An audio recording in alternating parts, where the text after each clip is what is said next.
A'udzubillahi minasyaitonirrajim. Bismillahirrahmanirrahim. Alhamdulillah, Allahumma shalli ala sayyidina Muhammad wa sallallahu ala alihi washabihi wa mawalah.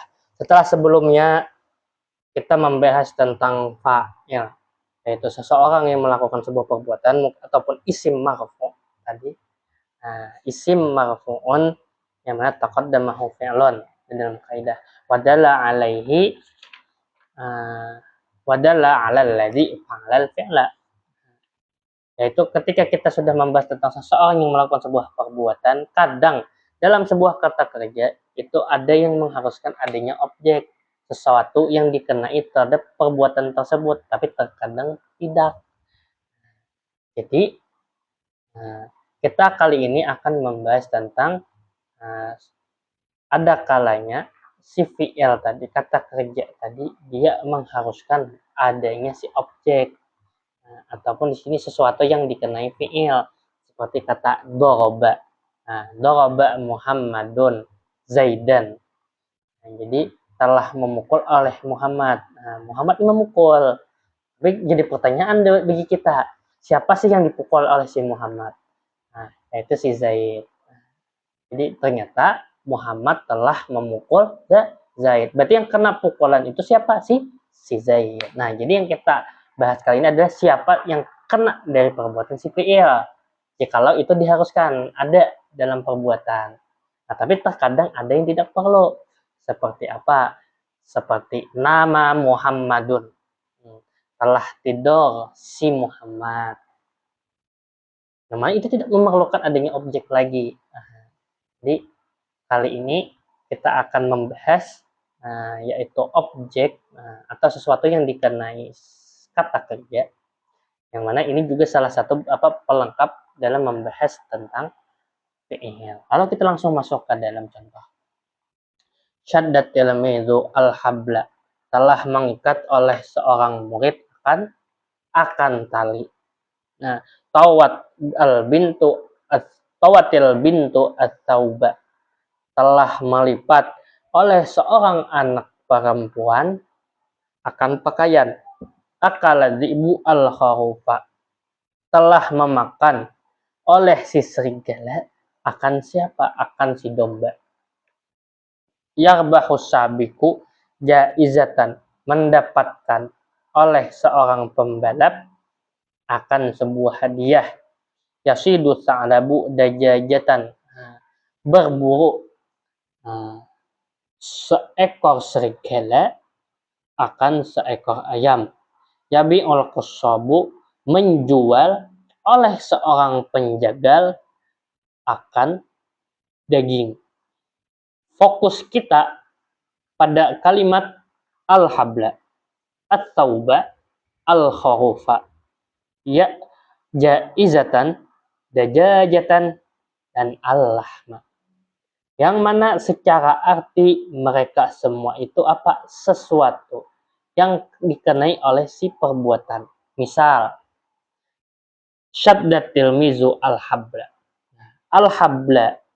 Nah, jadi mengikat oleh seorang murid akan tali. Oh, dari situ kita bisa memahami bahwasanya yang mengikat itu si murid, lalu ada yang diikat. Apa sih yang diikatnya? Yaitu tali. Misal lagi kita dengan kata akala dzi'bu al-kharufa. Seekor serigala telah memakan seekor domba. Nah, berarti di sini apa? Ada yang dikenai makan. Siapa? Berarti ada yang dimakan. Yaitu al-kharufa. Jadi secara ini kita bisa memahami bahwasanya dia itu objek dan kita bisa mengganti dengan kata di. Misal tadi syaddatil mizu al-habla. Nah, telah memintal ataupun mengikat oleh seorang murid akan tali. Nah, berarti di sini yang mengikat itu adalah si murid dan yang diikat itu adalah tali. Yang diikat itu adalah tali. Lalu misalnya lagi akala dzi'bu tadi al-kharufa, telah memakan. Nah, siapa yang memakan? Oleh dzi'bu. Nah, lalu apa yang dimakan? Al-kharufa, yaitu seekor seekor domba. Ini secara makna. Kalau kita lihat semua dari kata al-habla atau al-kharufa, jaizatan, dajajatan, dan al-hama, itu semua dia itu menempati posisi nasab, yang mana nanti akan kita bahas dalam pembahasan i'rab, yang mana salah satu tanda nasab, dan itu tanda yang paling utama, yaitu adalah fathah. Nah, kita lihat di situ ada al-habla atau al-kharufa jaizatan, semuanya itu menunjukkan apa tandanya, tanda fathah. Nah, sehingga kita berkesimpulan dengan sebuah kaidah, yang mana kita langsung baca kaidahnya. Al-qaidatu ats-tsaminatu, kaidah yang ke-8, maf'ul bih. Bermula maf'ul bih itu isim yang dinasabkan akannya isim yang jatuh atasnya isim mansub tadi oleh perbuatan fa'il. Nah, jadi maf'ul bih itu dia adalah isim yang mansub yang dinasabkan, dan mana dia juga adalah objek yang dikenai oleh perbuatan si fa'il. Nah, itu adalah maf'ul bih. Nah, mungkin secara gamblang ataupun secara umum terlebih dahulu kita bisa menyebutnya fa'il itu subjek, maf'ul bih itu objek. Lalu kita bahas ke permasalahan al-muwazanatu bainal fi'li wal maf'ul bih. Kita langsung ke dalam apa? Ke dalam an-nataij. Nah, jadi natijahnya tadi adalah apa? Arafna mimma madha wa na'rifu min ta'ammulil amsilati sabiqah ma ya'ti. Anna kulla fa'ilin wa kulla maf'ulin bih ismun. Nah, jadi siapapun yang menempati posisi fa'il maupun maf'ul bih itu dia sama-sama isim. Pasti dia itu isim. Annal fa'ila huwa alladhi sadara anhul fi'lu. Fa'il itu adalah apa? Nah, dia yang sadara anhul fi'lu, yang muncul anhu daripadanya itu fi'il.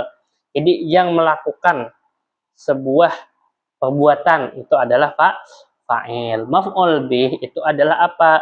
Dia huwallazi waqa 'alaihil fi'il, yang terkena atas perbuatan. Nah, lalu annal fa'ila akhiruhu marfu'un. Nah, annal maf'ul bi akhiruhu mansubun. Nah, jadi fa'il di situ akhirnya itu yang dirafa'kan marfu, yang mana di sini disebutkan dengan alamatnya adalah dhammah.